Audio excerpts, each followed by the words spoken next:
We're back in the car, and it's not because of weather, it's because of time of day. On Halloween, I recorded at night on purpose, right? Because it was spooky. And I bothered to set up like a light outside and all that stuff, and I got really fancy with it. But this time, it's at night, not on purpose. I just ran out of time. And I just had to do it at night.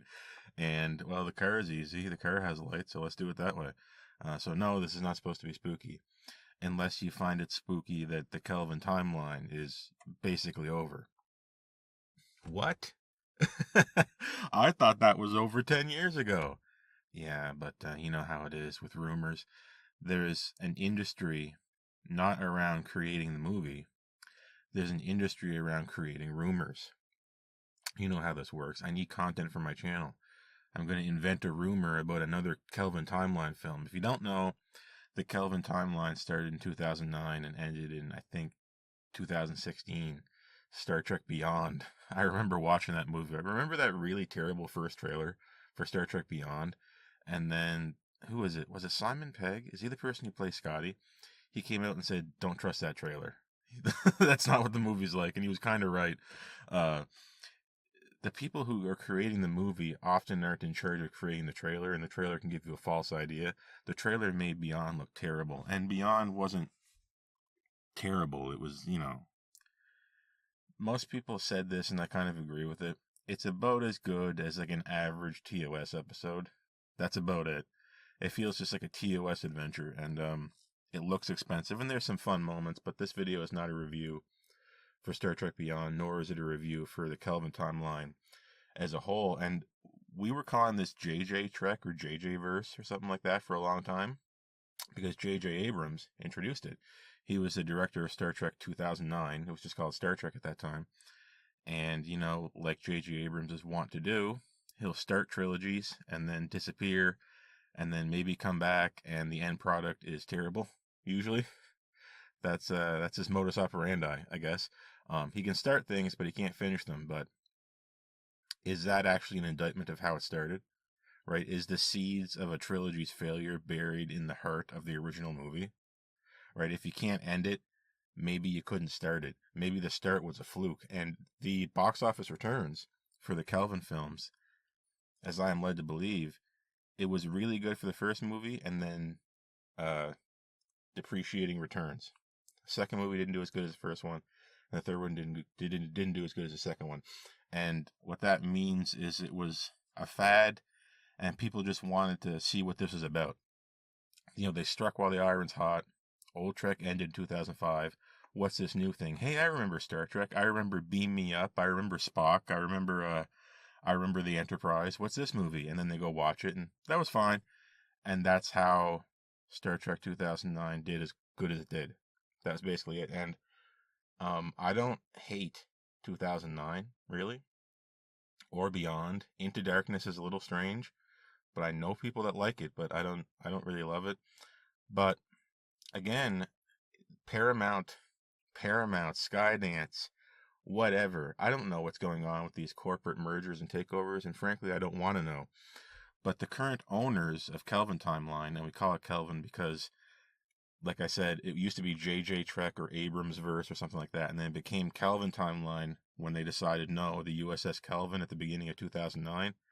That's where this timeline started, with that time travel shenanigans with Nero and that hideous looking ship. By the way, there's like no really good looking Kelvin Timeline ships.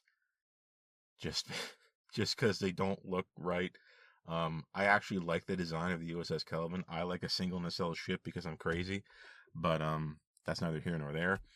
They just announced that they're basically shelving they're Shelving Kelvin, Shelving Kelvin, Shelving the Kelvin, the fourth Kelvin timeline movie, which people have been trying to leak for like 10 years now. They've been trying to say it's coming and blah blah and this and we got this and blah blah blah. No, I mean, it's had numerous directors attached to it, revolving door. They just said they're shelving it. Bye bye Kelvin Timeline. Kelvin Timeline is now a artifact solely of like the first half of the 2010s. If we shift it back one, right? Because 2009 is the very latest of the 2000s, and 2016 is like the very earliest of the second half of the 2010s. So just kind of fudge the numbers a bit, and you can call it a product of the first half of the 2010s. And what's its lasting legacy? I think there's comics that take place in it. I remember the very first time I sat down to watch Star Trek Discovery, I said, oh my gosh, this is Kelvin. I don't think I called it Kelvin at the time. I don't think we did. I think we called it Abrams Trek, or this is Abrams. This is J.J. Abrams all the way. I sat down to Discovery. What was the first episode? It was either the Vulcan Hello or the Battle at the Binary Stars. I can't remember. But it was just lens flares, the color blue, weird camera angles. It was just, I was out.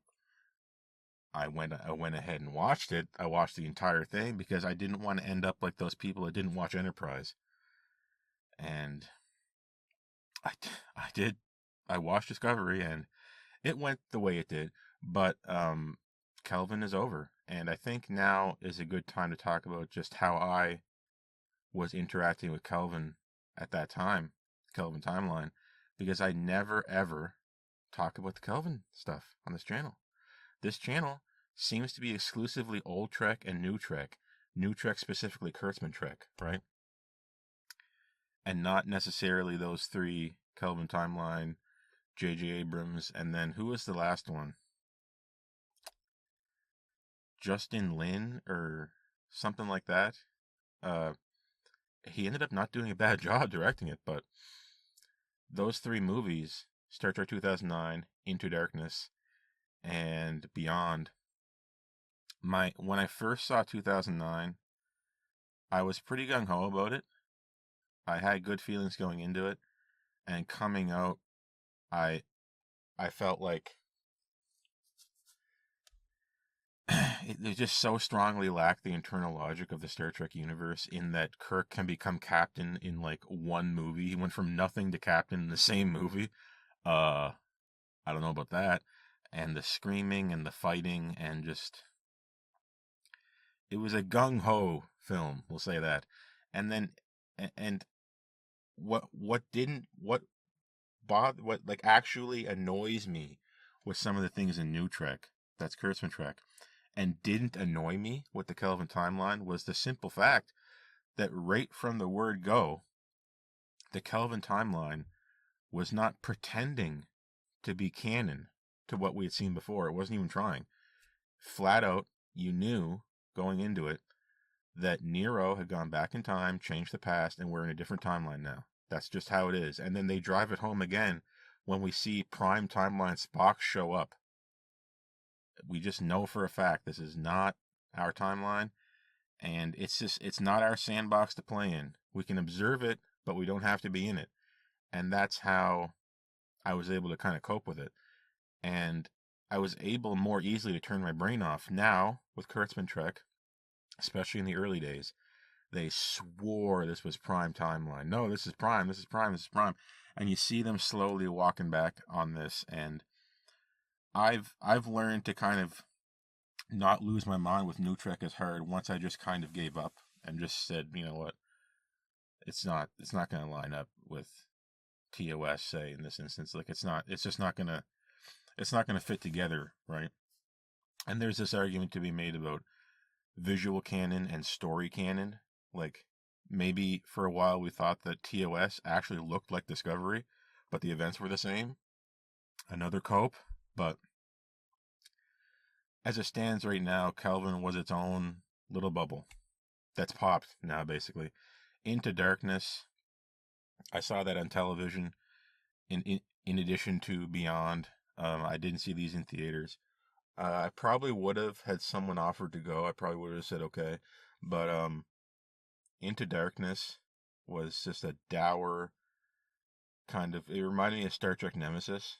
Just a mean, angry, sad movie where it relied on a lot of cliches. Like, Kirk has magic blood or something, and we need to save him. Is that what happened? The magic blood thing? Do you remember that? There was a bunch of movies where characters had magic blood, and we needed to keep them alive because we needed their blood. a writing trick that they came up with at that time in that era, to where we need to fight someone, but we got to keep them alive. Yeah, and then Beyond was a total waste of Idris Elba. I think Idris Elba played the villain in that film. I won't spoil it exactly if you haven't seen it, but he didn't feel like he had that much to do, and uh, an opportunity to show an older ship from the Prime timeline would have been really cool, but they flubbed it a bit. It looks a little bit wrong, but it is what it is. It's the movie kind of just worked as a fun adventure, and given that they're in their own timeline, I can turn my brain off. I can go in and have a decent time watching things go pew pew pew on screen. The internal logic isn't there, but you get to see some things happening.